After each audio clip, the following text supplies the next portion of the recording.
Ladies and gentlemen, thank you for tuning into another episode of the Psychotherapist Podcast.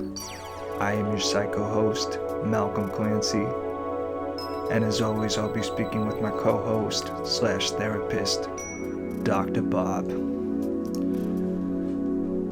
We usually like to organize our sessions around a general agenda, a few items going in, but per usual, we go on many riffs and tangents on psychological, philosophical, clinical, conspiratorial, theoretical, all kinds of good stuff. But the agenda for this week was, number one, our thoughts on the pod, this being only our second episode,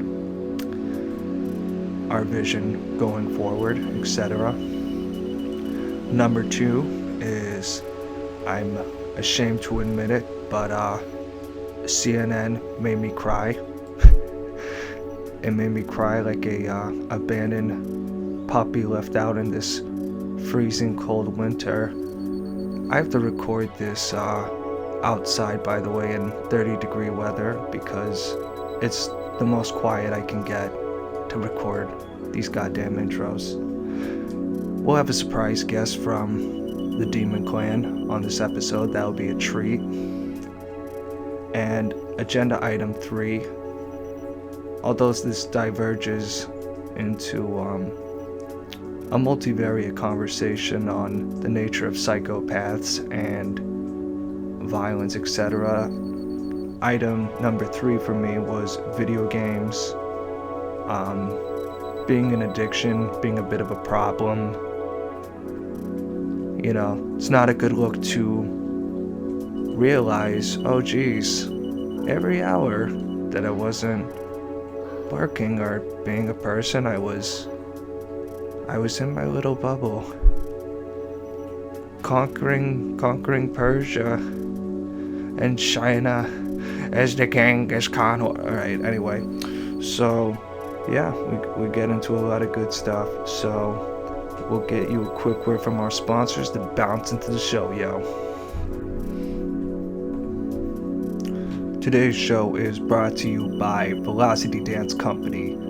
Check out velocitydancecompany.com to get hooked up into a world of just fun, exercise, learning, connections. You know, in an era where the gyms are closed, you don't want to be sharing equipment with people, but you want to get an outlet. Music's a great thing, dancing's a great thing, you know. It's just something to look into to throw your children at.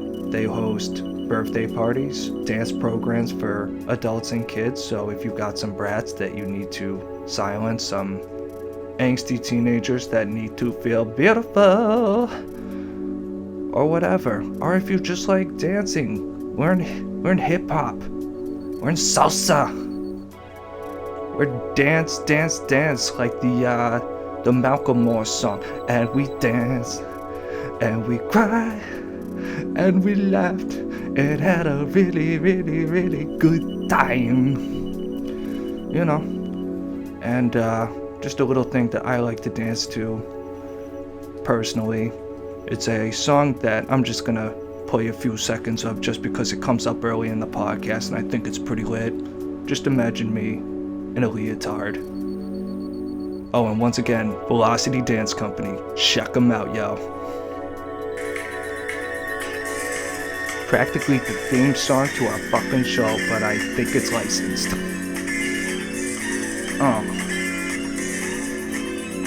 Yeah.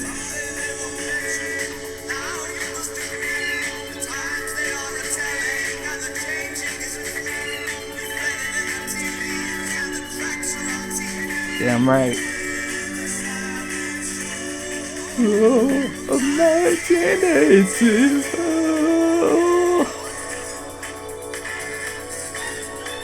Oh, I'm dancing already. Oh, and one last quick note.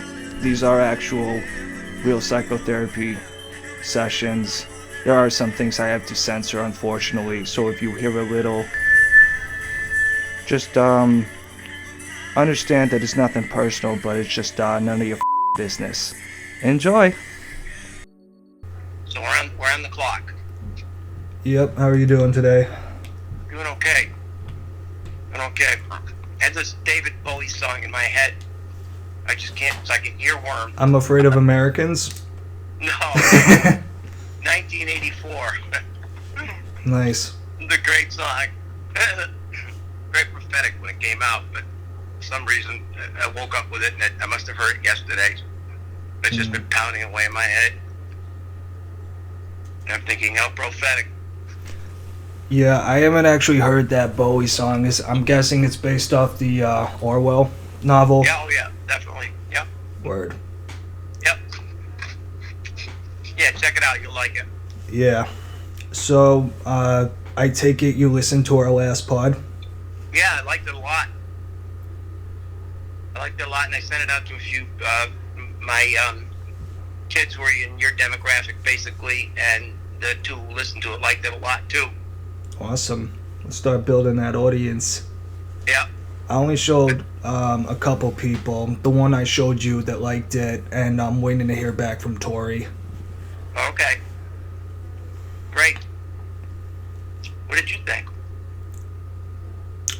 Overall, I thought it was, you know what, I really do think, given some of the competition out there, I think we could definitely find a niche, you know? Oh, I have no doubt. And, you know, the more time we put into it, or just as time goes on and we spread the word or whatever, I mean, I don't know, maybe we'll monetize this one day, but we're a ways away from that. Right.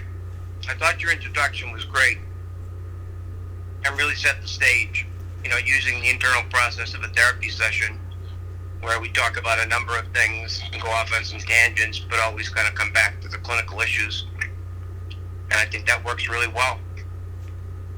Yeah, I think it's just helpful because if you were to jump into our sessions with like zero context and not even, you know they're necessarily psychotherapy sessions, I just think it's helpful to give a little orientation and try to keep it brief, you know. Yep, and all my kids who've either been in therapy or are in therapy, you know, love the, you know, process a lot. So, I think we have something to work with. Awesome. I have some other thoughts and feedback, but do you want to go with your agenda? Let's start with that, maybe. Why don't you get your thoughts out, and then we'll go to that. Okay. First of all, the introduction was a killer. Really set the stage. I don't know where you got the music from, but it was really great. I wrote it. You wrote it? Did you really? Yeah. That was an original composition? Yep. And then you somehow used a digital format to pull it together? Yeah, there's a GarageBand for Windows program. I think it's called BandLab or whatever. And BandLab? Yeah, and that's what I used to pull together the soundtrack. You know, just thought it would be a nice little touch because for one thing, a ton of podcasts have intro songs, and I think those are really good. Just getting a feeling of continuity. You know, it's like when you watch your favorite show and the intro song comes on and it kind of locks you into that mindset. Yep. Yeah, I liked it a lot. I was wondering if there's any other ways to, you know, weave the sound in a little bit more during the podcast. You know, like we're going to take a 30-second break or something like that, because the chimes were great too. It really added a nice little element. Yeah, it's just a fun little censorship tool. And speaking of which, I think from henceforth, just because I'm living with and her name will come up, and we already have a Medusa, I think we'll give her the Buchenwald designation. Alright, okay. Okay, got it. Yeah. Got it. And it's funny because as far as our personal relationship, it's actually, you know, a little better, a little more amiable. She likes to throw mud over the politics, but I generally handle it pretty well. Like last night she was like, oh, with Biden, you know, in office now, has the world ended? And I was like, when did I ever say that? You know, Yeah. like, I was just like, I didn't vote for him. That doesn't mean I think the apocalypse is going to happen the day he's sworn in. Right. Give him a week, at least. I mean, we'll see, you know. And it's kind of funny. I was thinking about this earlier today. If Biden dies and Kamala becomes president, I don't think that will actually change anything. I think they'll both be the sort of lobbyist, programmed, whatever. Though I feel like Kamala is a little loopier even than Biden, and just the media coverage and interference she gets has always been really astounding. Like, I saw a brief segment of an interview with her and this CNN chick, Abby Phillips, and Abby asked... I don't watch CNN, so I don't know all the players there. All right, well, there was a lady who asked Kamala, like, you know, you dropped out of your campaign pretty early. Why do you think you didn't break through at that time? In other words, why did you lose and people not like you? Yeah. And literally after, like, stalling for minutes, Kamala's response was basically, oh, it's a hard decision to get in a race, and it's hard to get out. And, like, no follow-up, and, like, that's it. And it's just all... I actually have been... not annoying, but kind of a little annoying with my parents around CNN, because when the, you know, obsequiousness and sycophancy and all that stuff flares up, I start making kissy noises. Like, I was, did you see the... As in bum kisser noises? Exactly. Like, did you see the clips? I can't remember who it was, but he was like, it's like the light emanating from the Lincoln Memorial. It's like Joe Biden's arms embracing America in a healing, loving... It's just, like... I turned to my mom... Fluorescent, yeah. Yeah, I told my mom at that point, and I'm like, I've been really trying to resist, but... Yeah. Well, they actually fired a lady from the New York Times because she was too overboard. With her, you know, her glowing comments and effervescent, you know, attempts to glorify him and at the same time put down Trump. I think that's what it is. It's an attempt to just bury Trump even more. Well, all of it, they all love saying on CNN, just compare and contrast Biden with Trump and blah, blah, blah, and like one going out in disgrace and infamy and insurrection, and the other is basically Jesus fucking Christ. Right. Well, I don't think if he died that Kamala would be the vice president. I think Jen Psaki would, as press secretary. She's the one that's speaking to the media. It's such an insidious thing that, you know, there are some people in a discussion talking about it. They basically are keeping him buried as far away from the media as possible. He's the antithesis of Trump, who was always available, off the cuff, talking to the media. The media must love that stuff. They're not going to say that. But instead, what you get every day is an hour of Jen Psaki, who's hard to take 2 minutes of. And that's the way they're going to do it. They're going to do it through his spokesperson, his press secretary. Yeah, but to circle on our agenda item on CNN triggering me, it's just... it's really funny because I remember last week telling you that I'm laughing at all this stuff, which is still true for the most part. Mm-hmm. But when I texted that out yesterday, it's just I saw a story on CNN that made me feel like a bitch after, because I'm like, why am I even triggered and mad, or like, what do I expect from CNN? Right. But what got me, you know, started getting a little annoying just because I noticed the COVID death count that is perpetually on the screen 24/7 all of a sudden disappeared. Wonder why that is. Really? Oh, yeah. I'm not saying, like, disappeared 100%, but it's definitely not 24/7 like it used to be. But what really pissed me off was this story they covered about how the lockdowns are hurting people economically, and they show, you know, a Hispanic guy who, like, lost his job and is, you know, tens of thousands in student debt and doesn't have the car and walks everywhere, and like another cab driver who's like crying on the screen because his business just been like completely fucked. And you know, my mom was in the room with me, and I say to her, there is absolutely nothing wrong with them running this story except the fact that this shit's been going on for a year, and now you start questioning, maybe taking everyone's jobs might have some consequences. It's Exactly. like now all of a sudden you fucking care about those people, or at least you fucking pretend to. It's just so sick, but you know, I consider myself a bit of a bitch for getting upset over it because I'm not gonna do shit about it, and you know, at least they're running the story, which they should have been, you know, doing, because before that it was all just hospital overwhelmings and, you know, this family who lost so and so from COVID, and Yep. all the economic stuff was just thrown out the window until now, I guess. Like, I guess Andrew Cuomo's now saying, like, maybe these lockdowns, we should work on opening them back up. Right. Right. I'm like, you backpedaling motherfuckers. I know. It is amazing. It's like an epiphany suddenly, you know. Like Well- you said, it's been around for a year at least, and they treat it like an epiphany. They really do. It's so disgusting and really just kind of because anyone who would run a story like that before, they would say, oh, you only care about money, you don't care about lives. And I'm like, Right. I don't know if you know this, rich people, elitists, but people kind of like need money to live, and for those who don't have infinite bundles, it can be a little stressful. Yes. Yes.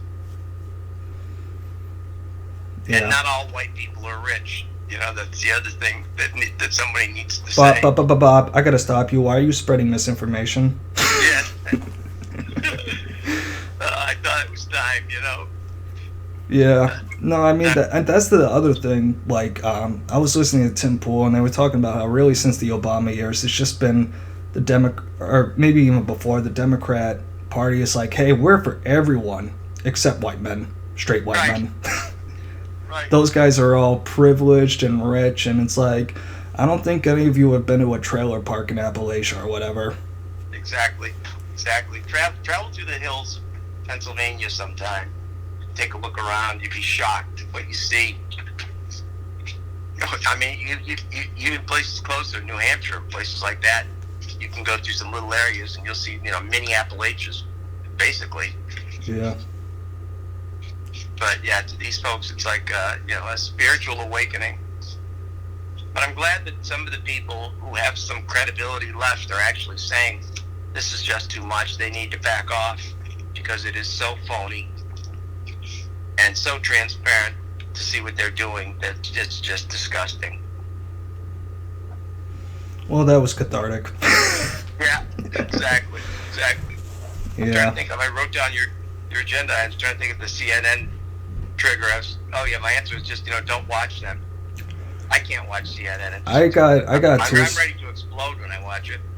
Yeah, man, and it's something that'll come up in my nonfiction book, but honestly, part of me says just lean in. I mean, that's what I did when Trump got elected, and I started listening to like Fox and stuff. Like, if something pissed me off, I didn't turn off. I was like, don't be a pussy. Yeah. Just Well, listen. They're just words. They're not gonna hurt you. They're not gonna kill you. Right. And I give you credit, you know, for leaning in, because that's a better way to do it, really. well, it's exposure Keep your head in therapy. the game, yeah. Pardon? Keep your head in the game, basically. I mean, yeah, more than anything, it's really about just desensitization for me. Mhm. You know, the more you expose yourself to things that upset you, over time, probably less likely to upset you. As you know, I mean, it depends what we're talking about, but avoidance really isn't usually a good solution for me, at least. Well, it's the second strongest, what am I looking for, defense mechanism. People use denial, number one, avoidance is number two. What's the not a difference? healthy- it's not Well, a- I it's guess. not- Well, I not guess healthy. avoidance recognizes it. Yeah. Yeah, I mean, this is right out of Anna Freud, Freud's daughter. I mean, Freud started the mechanisms of defense, but Anna Freud wrote the classic, you know, the ego and the mechanisms of defense. And they start with denial, avoidance, kind of go right on down the line, Yeah. which is great. You should look at it sometime, and you'll say, wow, this makes sense. Yeah, I had no idea Freud's daughter was in that vein. That's cool, though. Oh, yeah. Yeah. She was, in her own right, you know, made quite a name for herself. Anna Freud, she was a psychoanalyst, and I think did focused a lot on child stuff. Her big thing was that the defense mechanisms. That's how she made her money, or made her name, or whatever. Made her bones, yeah. Made her bones. That's what I'm looking for. Thank you. I'm filling in the blank. I appreciate that.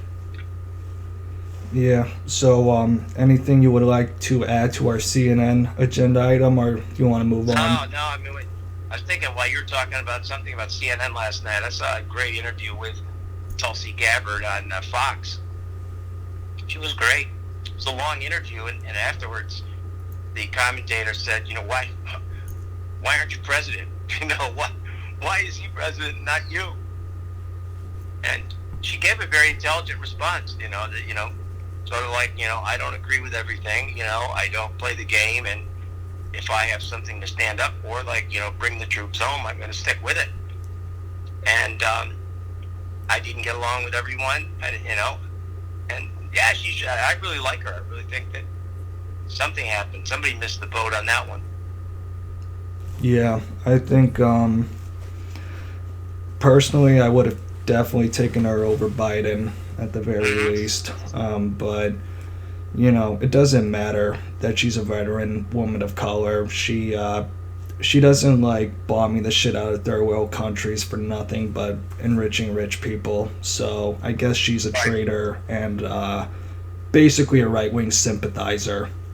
Oh yeah, at least. Plus, she likes Assad and is a gas denier, which is pretty much the same as might as well be a Holocaust denier.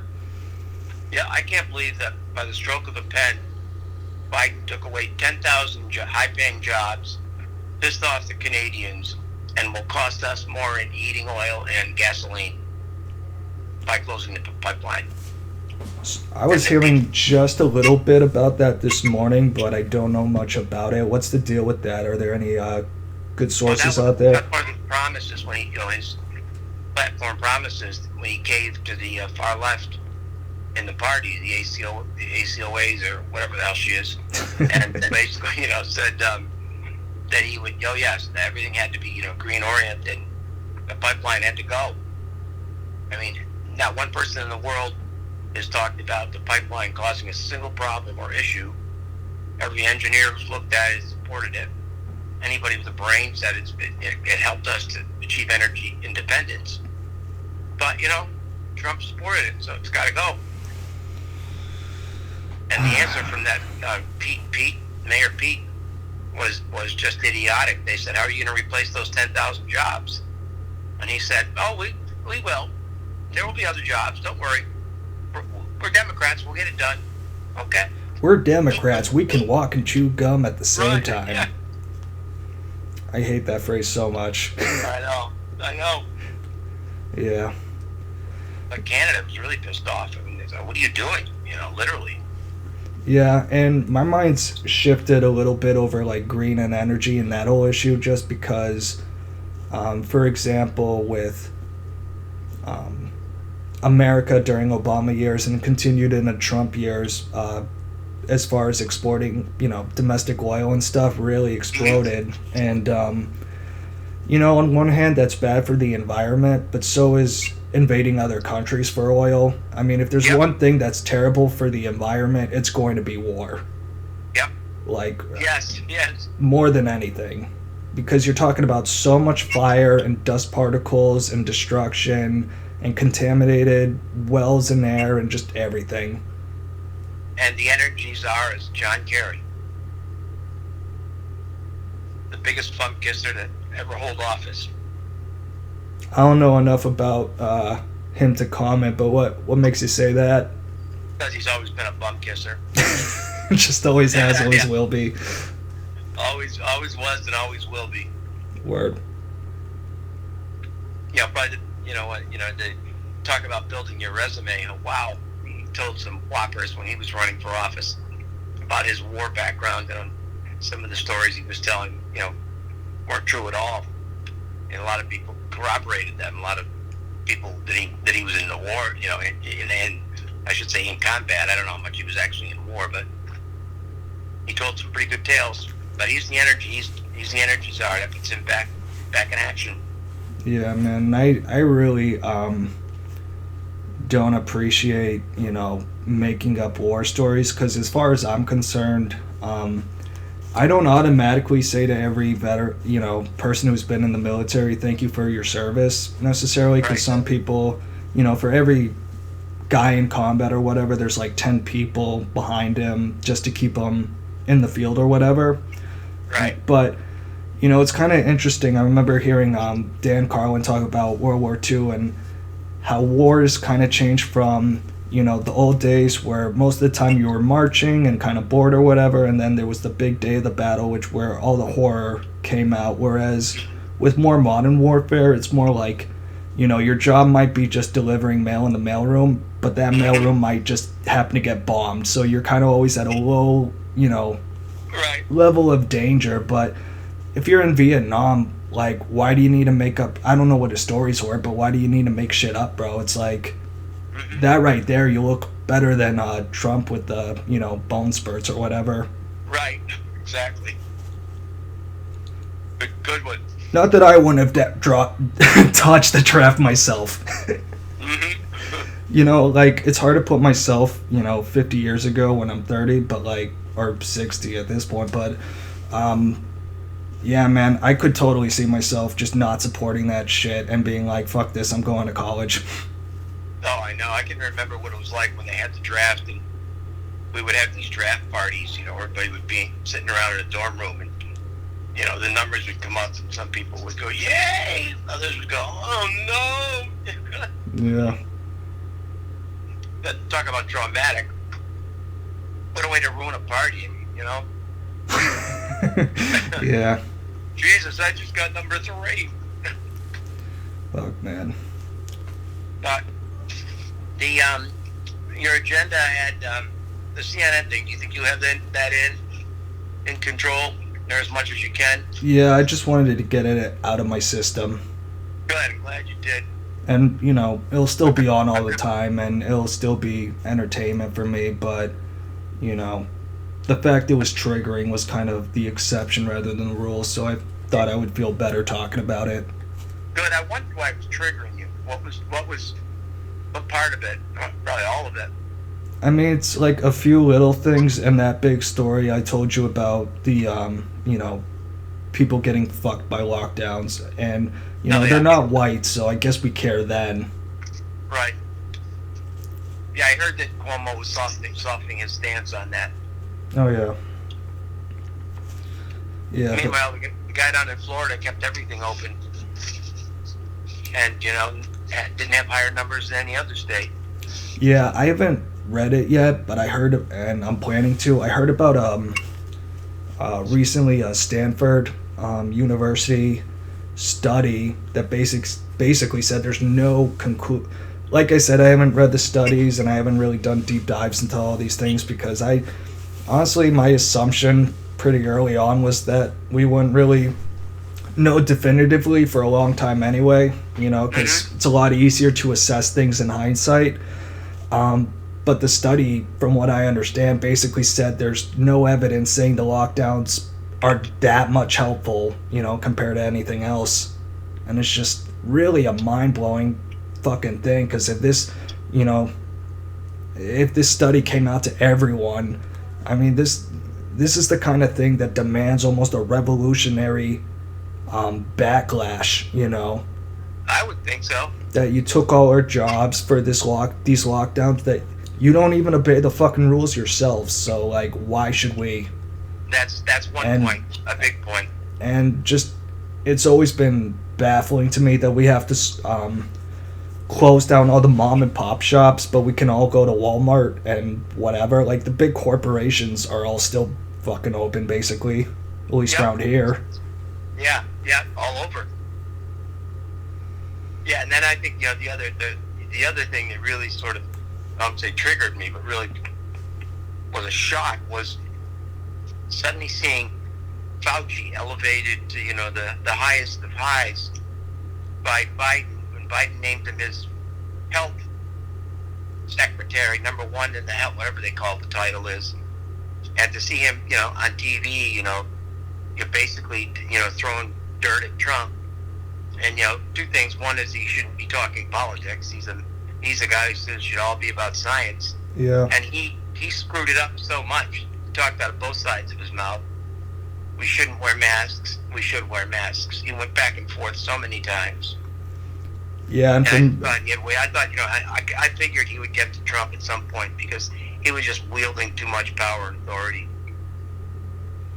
Yeah, I really just am not, and it may be, this is kind of just theoretical talking out of my ass, but I think there's just something perhaps in a really more atheistic, irreligious society where we just all of a sudden decide we find new idols. Like the way, like if you like Fauci or whatever, I don't care, that's fine, do you, but like just the worship, it's such idolatry. It's just like I expect God to smite them all.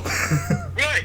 That is an incredible but very right on point. It's this worshiping, this sort of, putting some person in a shrine, basically, or on a shrine, or making them a shrine. I mean, it's just beyond belief. I've never seen it in my lifetime to this extent, this sort of worship. Yeah, because that shit used to just be for fucking, like, rock stars and shit, and, like, athletes. Dictators, yeah. And dictators, yeah. And now it's just, like, anyone who doesn't like Trump, I guess he's a gift from God. The hero, right. And Fauci's sucking it all up, he's up there, I'm short, so I can't really comment too much about it, but all 4'11" of him, Yeah. Puffing his chest out. Big time. At 82 years old. I don't know, man. Malcolm, it's a strange world out there. Yeah, man. What was your third agenda item? I don't have it in front of me. So, another agenda item that came up was, and hopefully I solved this last night, maybe. Okay. But the other agenda items was video games and... Oh, yeah, okay, got it, yep. Yeah, man, and I think throughout this lockdown or whatever, I don't think I've necessarily played more or less games than I would anyway, but it feels like this week I just can't stop. Like, it's gotten in my head. Like, I'm playing this game, Age of Empires. It's a computer strategy game, and there are these different historical campaigns, and one of them is Genghis Khan. And one of the missions is, like, invade China. And for whatever reason, maybe just because of modern things, I'm like, I will not rest until those Chinese sons of bitches are going down. Like, just over-invested, I guess. But the reason I say I may have had a solution, and, I was doing all this stuff this week instead of, like, Pythoning or my other goals or whatever. But it was kind of last night I realized I hadn't read a book in a really, 2020 as far as how many books I read is kind of a really letdown of a year. So I'm thinking of trying to rekindle that and hope that will be the supplement, you know what I mean? Because if I'm going to waste time, it might as well be actually doing something semi-productive. And I actually just picked up Michelle Obama's book because it was just on the shelf, and I crack it open, I'm like, this seems like an easy read, so I'm trying to ease myself back into it. Okay. When you say on the shelf, do you mean you were actually in a bookstore? No, my family ordered... Virtually. Sorry, what? Virtually on the shelf, you mean? Well, I mean just like in my own home, because my family bought the book a while ago, and... Oh, okay. Actually, literally was on the shelf in your house. Yeah. Okay. Yeah, so I started that, but I don't know, man. Part of me wonders if I should just uninstall all the games, like, on my computer or something, and try to go with, like, just a zero tolerance policy, or... Right. I don't know what. I mean, when the internet, first came out, people started getting addicted. Of course, they had to identify, internet addiction and what it is and how similar it is to other addictions and how do you define it. And then, of course, video games, the gaming industry blew up, and they use the same principles as they do with internet addiction. Basically, it's, is it the typical barometer, is it interfering, with your your work life, your social life, your family life, your personal life, the interference model, how much is it getting in the way of other things? Is probably the best approach, the way to look at it in a global way. And it sounds to me like you recognize that it was causing you some internal distress. Yeah, because, I don't know, man, it's just not a good look. And it's something that I think, I just think, especially nowadays, adults are, especially, within my generation that grew up, video games started to kind of blow up when, in the late really started to blow up in the early 2000s, with like the Halos and the Xboxes and all that. But, I remember Joe Rogan talking about he used to play this game Quake for like 14 hours a fucking day, Wow. Like, he bought a really expensive, like, PC computer and everything just to, get his gaming rocks off. Wow. That's amazing. I wish I could think of that very first game that came out. Pong? Go ahead. Was it Pong? Like Pong? ping pong? No, it wasn't Pong. That was the first, action game. Yeah. I'm talking about the first game that had, sort of a storyline, so to speak, and basically it was one where you were constantly going through tunnels and avoiding vampires and demons and all that sort of stuff. It was that kind of theme.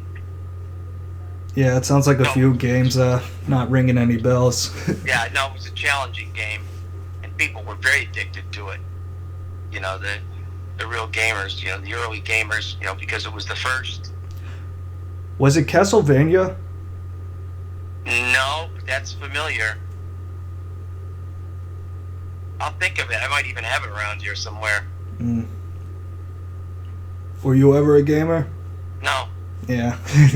Not at all. Good for you. Just something I just never got into. I got into Pong. You're talking about the Pong where you're bouncing the ball? Yeah, it's basically like ice hockey on a screen. Mm-hmm. Or not ice hockey, of course, air hockey. Exactly. When I would go to the bars with my friends and stuff, we would spend all night playing it. Yeah. It would be constant challenges. Next man up. It was a lot of fun. It really was. It was like playing table tennis or something like that. Yeah. This isn't something I'm personally worried about, but it's just a conversation. I was listening to Tim Pool the other day, and they had a really fierce argument for like a half hour over whether or not video games make people more prone to violence. Do you have any psychological, clinical perspective on that? Well, there's been a lot of research done, and I bet you it's 50-50. Whenever somebody goes out and there's a mass murder, they look into the kid's records and find out that he was addicted to gaming, violent games. But I don't think that there's any really hardcore conclusive evidence that says video games lead to violence. Yeah, I mean, if you're sick enough to, play Grand Theft Auto and think, maybe I should do this in real life, it's right. There. If it wasn't Grand Theft Auto, something was going to set you off, Like, I mean, wasn't the guy who tried to kill Reagan, didn't he, read a book? Right, exactly. Yeah. He was a little out there, so... Yeah, that's it. It's a characteristic of somebody who's a little bit off-center and doesn't have the basic, moral component, the ego, the superego, and all of that to keep things in check. There's a term, I might have described it to you before, called ego-syntonic versus ego-dystonic. Does that ring a bell at all? That might be a new one. Okay, it's a way you look at psychopathology, for instance, or psychopaths or sociopaths that just take a certain behavior that you're engaged in, and it may be a maladaptive behavior that, according to society's norms or whatever, and it's a behavior that doesn't bother you at all. You just engage in it. It can be, abusing. So it could be anything. Abusing someone, robbing stores, anything that's against societal norms, but it doesn't bother you one single bit. And you would say, okay, that behavior is egosyntonic to that person. That person might be a sociopath. Another person, say, who's hanging out with that person is engaging in the same behavior, but at some point might start to feel like this doesn't feel right, I'm not comfortable with this, or I don't like this. And for that person, it's ego dystonic. And that's an indicator also as to, is what kind of person is this? Is the person who's using the video game or whatever. Do you follow me? Kind of. So would the ego dystonic person just object to the contents of the game, period? Like they would see someone playing GTA and just being like, this is a little much. Maybe. Could be that. Or it could be, that you start talking about the amount of time you spend on it, where they could suddenly feel, just like they're spending too much time on it, and recognize it and say, this is causing me there's some buzzer in my system that's telling me that, this isn't right, or it doesn't feel right to me. Yeah. And basically it's a good barometer, for personally, as human beings, to use, to tell yourself, this whatever's going on at the moment, does this make me feel good, or does this make me feel a little weird, or am I not sure how I feel about this? It's a great concept that's rarely used because, again, it comes out of psychoanalytic, background. The Freudian stuff, a lot of it falls out of favor, and they use different terms. I don't know what term they would use today, but the egosyntonic versus ego dystonic was a very helpful way of describing like a psychopath, Yeah. And you would put in a report, this behavior was very ego dystonic to this person, He robbed the bank during the day, but he couldn't sleep at night. And he was throwing up, and he couldn't get it out of his head that this was a bad thing, Whereas the other person, no problem at all, Doesn't affect sleeping, eating, socializing, anything. Yeah. But it's a good way to look at it. Yeah, and I can definitely say that, if anything, it's disrupting just all my secondary goals, the other podcasts, the book writings, the Python. I don't have a social life, so I don't need to worry about that. In fact, I can play games with Doug or whatever, which I haven't done in a long time, which I probably should get back on, but, I lost my train of thought. Why don't you talk? Well, no, you're talking about, social life, and you were kind of going down that track of, you had the social component was in some ways being fulfilled by your relationship with Doug and the activities you were doing. Yeah. And Doug was he's a good person to game with, because he'll just tap out and be like, okay, I'm going to bed now. Whereas he's not one of those, people who's like, one more game, and then it's 2 a.m. Exactly. And that's the difference between somebody who may be, I hate to use it's overused so much, addiction, versus someone who just, is doing it for the fun of it. It's like anything, sometimes, some things you just get so connected to, you can't stop. But there's also, think about this in terms of, some of the ADHD-like qualities that we've discussed that you have, where, I would always think your writing was excellent, but it was too much, and you were looking for perfection, or you couldn't seem to end it. Do you know what I mean? Or when you wrote your papers, you seemed to want to do more than you needed to do.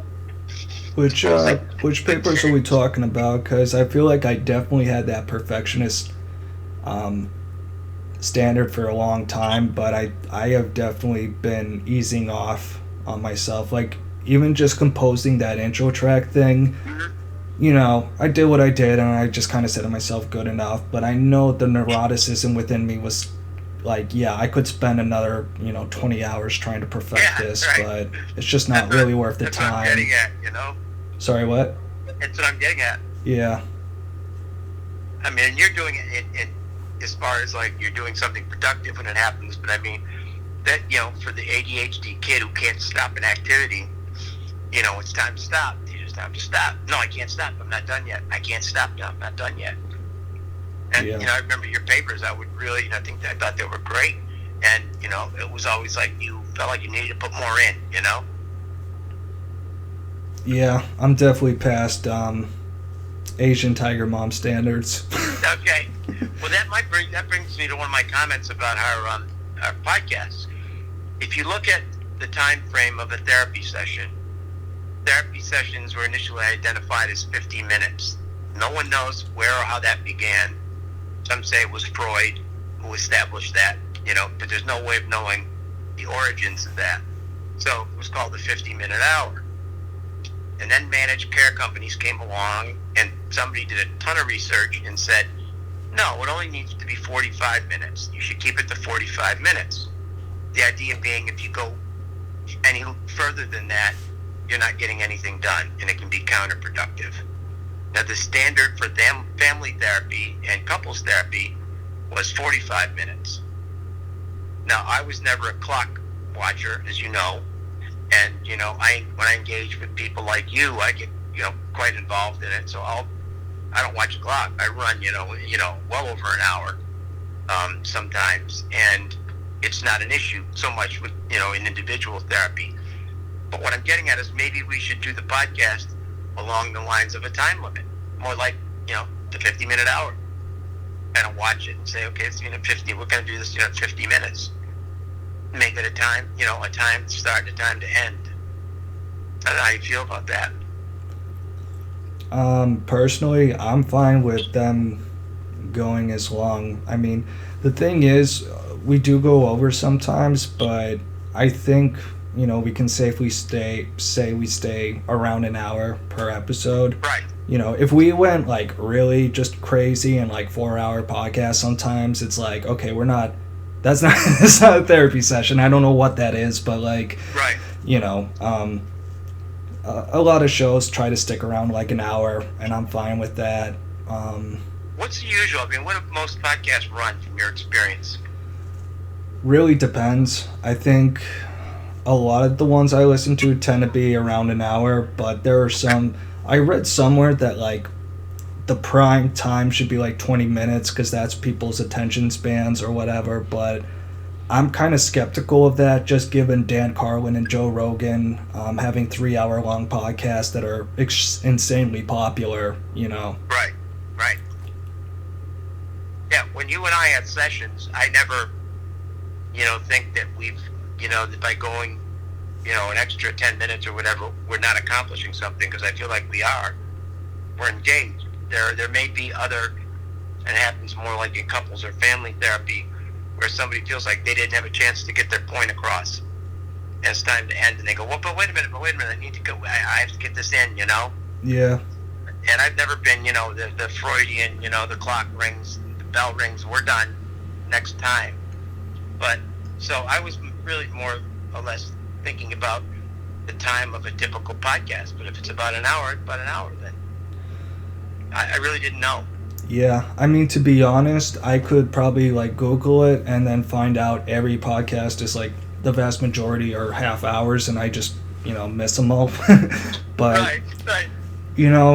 As far as podcasting, it's just a Wild West medium. We don't need to have TV standards with a certain time limit and certain things we can or can't say. Right, that's excellent feedback, because that's what I didn't know. That's what I wanted to run by you, because I just haven't listened to that many, and I've heard some that are like 12 minutes, 10 minutes, they're like mini podcasts. But there has been a tendency in general, and I think it's because people's attention spans have decreased, that things have been shortened. They shorten things, and just I don't know about that. I don't know if it's more of a neurological, neuroevolutionary sort of thing that's occurring. I mean, there's a lot of talk. I'm just learning about evolutionary psychology or evolutionary psychiatry, and that's the kind of thing they talk about in some ways. Is why is it that the brain can't attend as long as it could 20 years ago? And that's a good question. What is it? I would say probably technology, just because just that reliance I think takes a lot of sort of energy away from our brains. For example, I don't have to print out directions like it's the 90s and then get lost and have to ask someone, where it is. I just throw it on the GPS, Right. We have It's fast access. Yeah, we have calculators on our phones, so we don't have to do mental math anymore. So I think those little things that kind of kept our brains more sharp and may or may not have impacted attention. I don't know, but I'll be honest with you, Bob. I'm all for having an exclusive audience. And to anyone listening, if you can't listen to any podcasts, that's like an hour. I don't want you in my audience. Yeah. That means that these are the same people who couldn't read a book for more than 5 minutes at a time. Yeah. It's interesting, the group that I do, one of my friends, Alan, who organizes the group, that does the technical part, he's written a lot of books, and foremost a school principal and legal person, has a legal background. And he was telling me that when the pandemic started, he was reading like crazy, but they were all fun reads, mystery novels and things like that. And then, the bell rang, and it said to him, like, you know what, you're just not doing the kind of stuff to stimulate your brain that you need to, which is one of the reasons why he invested in this group, and the readings related to it and stuff like that, is that he kind of wanted to get some of his reading, back into some sort of academic framework. Or like the readings you do, a lot of stuff is really good history and things like that. It's not, you're not just reading comic books. But he said he really, it hit him like, wow, what am I doing with my time? It's almost analogous to the video game thing. What am I doing with my time here? Is this the best way to spend it? On the one hand, you're talking about the reading. You are reading, and it's fun, and you're activating your brain and muscles in your brain and all of that, but if you can also read and absorb knowledge at the same time, it's worth talking about. Yeah, so I'm hoping to not be like 2020 where I just didn't read much of anything. Sorry, what? You just what? Just wasn't really reading that much at all. Because all the 3 or 4 years before that, I kept a running tally of all the books I read and stuff, and that kind of just fell by the wayside, so hopefully I can make up for a little lost time. You sure can. And we talked a little bit about, when I listened to the podcast, something we talked about when you were talking about feeling like you'd missed out on stuff. I said, well, it's not worth trying to go back, really, and recreating anything. Just move forward. That was the tracking. We're talking about the tracking, So you haven't done it for a little while, the organizing or the task organization. So don't go back and, think about what you haven't done. Just move forward. I definitely... How is that going? This week was a mixed bag. As far as actually tracking my times and stuff, I couldn't tell you exactly why it stopped. Okay. It didn't stop entirely, but there were just some days where I'm like, yeah, I'm just going to work. And then once that's done, I'm going to smoke and play video games. So what's even, I know what I'm doing, so what's the point?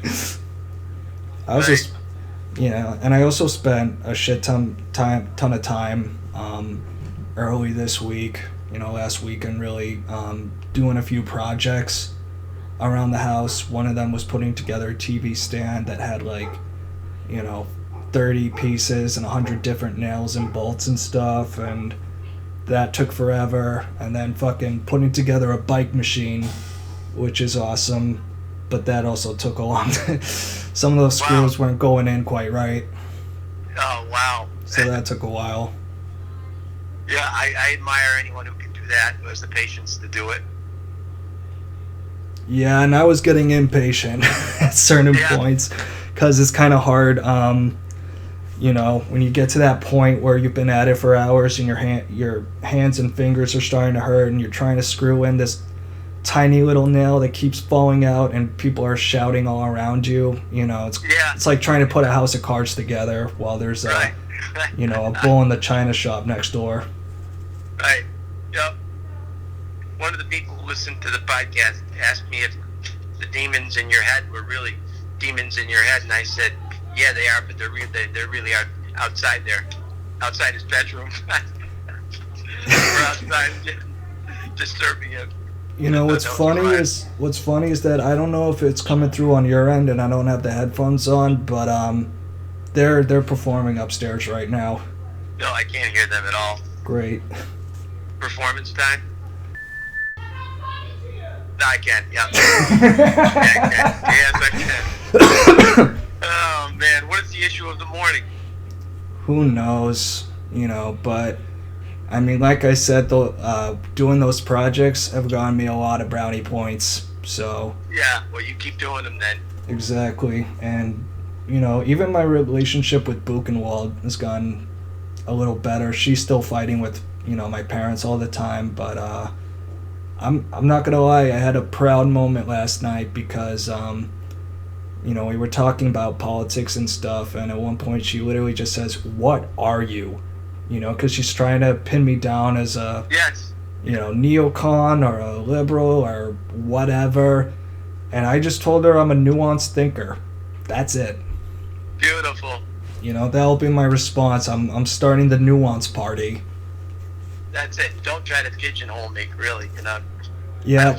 I don't fit into any one hole. Yeah, because I thought about it for a second just to kind of give her an answer, and I said maybe I'm a little more left than right, but I don't even know if that's true at this point, to be honest. Well, I mean, I think it would be really interesting to sit down and have a good discussion about, in this era, what is left and what is right. Because there's so many degrees of differences on both sides. It would be like you'd have, like, you know, the extreme left, moderate left, you know, mild left, same thing on the right. It's just, it really is. I mean, there are differences, some subtle and some not so subtle. Yeah, and I remember, I mean, to me that's, I mean, we'll see what, I would have to see what other people, you know, kind of say, because I don't know what kind of box people would put me in. You know, when I used to go online and argue with people all the time, what I was basically what their projection. So if I was arguing with a, you know, a liberal, I was basically a fascist, and if I was arguing with a, you know, conservative person, I was a liberal commie. So that's probably a good sign. Yeah, well, I would say, you know, you fall along the line, you know, more or less the free thinker, you know, someone who's intelligent, who, you know, looks at all sides and doesn't feel beholden to any one point of view or any one person. And that's fine. I mean, what's wrong with that? Why do we have to be, you know, specifically something? And it also suggests that we're never allowed to change our minds, you know, because, right. Exactly. Like, I mean, I know I've definitely moved to the right on, you know, guns and abortion and stuff, but... Yeah, oh, I know I have, because I was very far left. And, you know, I got, you know, people say, how did that happen? And I say, well, I kind of started, you know, living in the real world, basically. Yeah, I love a lot hearing the stories that is like, oh yeah, I was super liberal until I started running a business. Yeah, exactly. How true is that, you know? Yeah. It's just that kind of thing. Yeah, raising a family and, you know, looking at, you know, the greater good, you know, and where do I put my priorities sort of thing, you know. Is my priority the common good and all of mankind, or is it my family? You know, that sort of thing. Yeah, and I think we should all have like an attitude of striving to make the world better, but at the end of the day, all you can really do is just be good to the people around you, which is why I think, you know, the liberals can be a little delusional in the sense that they project onto, say, immigrants or minorities or whatever to say, oh, we care about oppressed people, and that's the traditional role of the left, as it should be anyway, because there's always going to be disparity, and, you know, the more you ignore the people on the bottom, the more likely you're going to see revolution. So there's nothing wrong with that in principle, but the problem is these are, you know, people who treat their families like total shit. You know, they treat their friends like everyone in their personal life they treat like shit, but when they think about, you know, Muslim migrants or whatever, they think they're motherfucking Teresa. Right. You know, and that's my whole thing. It's like, what have you actually done for anyone? That's why I don't, you know, pretend to be woke and dope and claim that I care about anyone, because I haven't, you know, I never went to a black community to, you know, a soup kitchen or anything. I haven't done shit for anyone, so well, I'm not gonna, you know, act like I'm the fucking white savior. Yep, got it. So I didn't have any other thoughts, though, about the podcast in particular, did you? Not much, other than one other thing, and it's not even something you need to worry about. You know, I thought about what kind of things I would censor or edit out, and I, you know, sent you that tape, but then I listened back to it and censored one more thing just because I mentioned, you know, the company I work for, and I just want to keep that out of my mouth. You know, I'm fine with talking about Flint just because it's in the news and there's a lot of public information out there that I wouldn't, you know, get into any trouble talking about. But it was just something like, you know, positive or negative. I want to leave as many clues or as few clues as possible for anyone to piece together who I really am. Right, and you are 100% on target. I agree with you. That we should mask as much of that as possible, and the best way to do it is, and you're doing all the work on it, is to edit it. Yeah, because during these sessions, I'm 100%, like, I'm not thinking about tiptoeing around anything. I'm just letting myself kind of loose, and then, you know, if I need to edit something after, that's easy. Yep. And that's the way it should be. It should be free-flowing. But, yeah, I forget about things like the Flint thing. You know, it is in the news, but, you know, not everybody's identified with it in the way that you are or have been. But, so that stuff, you can edit out what I just said. Yeah, but none of that stuff needs to be edited out. Like, if I start talking about the client, like, that's where I really, you know, you're going to hear a lot of ding. Yeah, I love the dings. Yeah, I throw a few in there now and then anyway. You know, you got to say, I'm going to take a 30-second break, just ding it. Yeah. Count to 30 and then ding it again and we'll get back on. Yeah, I was actually, that's one other little thing I was thinking about is that, I didn't do it this time, but I remember last time we broke the recordings in two, just to make it a little easier to edit. But we could even do, you know, a sort of halftime show every episode where just 15 or 30 seconds, you know, just play rain sounds and basically be like the calm commercials where it's like, take this time to relax and self-reflect and all that shit. So that's right. I love that. That would be perfect. That would be perfect. Now, in podcasts, some of them have a lot of advertising. Some don't have much at all. So if we wanted to even throw in some, even kind of sort of quasi-fake advertising, could always throw in something like my daughter's dance studios or something, you know? I am 100%... Sorry, what? What'd you say? No, finish your thought. We like to thank one of our sponsors today, you know, and just say the name or something like that. Yeah, do you want to give me that name so I can give a shout out during the intro or something? Yeah, what do you think about it? So I was, part of me was flirting with the idea of coming up with fake ads because that was part of the BizCast. Right. And it would be fun, but, you know, for one thing, it's kind of not the point of this show, you know, but I am, just for fun, throw in random advertisements and act like we're official and act like we're sponsored and that's where I'm coming from. Give out free endorsements, you know. Yeah, that's where I'm coming from. Yeah, I'm totally fine with that. I just don't, okay. Unless I come up with some really specific inspiration, because if I were to like really commit to a fake ad, not just like, oh, today's brought to you by Dunkin's and like swish my iced coffee around, like do a full like skit or whatever with jokes and stuff, but I probably won't go that far unless I get some real inspiration. Right. Yeah, today our program is sponsored by a therapist. That sort of thing. You know? Do you want me to censor that? Yeah. Yeah, you could put it out there, but we could. If you want to just put it in and see how it sounds. Their dance studio is unfortunately, had to close one of them because of the pandemic. Velocity Dance. Velocity Dance. All right, Yeah. I'll give them a shout out. All right, I just looked at the clock. I have to scoot. Okay. All right, we hit All right. like exactly an hour, so awesome. Okay, perfect. All right. You timed it. I forgot to turn my timer on. Okay. Listen, have a good week. All right. All right, you too, Bob. Are you keeping up with work? Yeah, I'm in good shape with work, so I'm not freaking out over it. Okay. All right. So I will talk to you in a week. Text me if anything comes up. Okay. All right, we'll do. Malcolm, take care. All right, you too, Bob.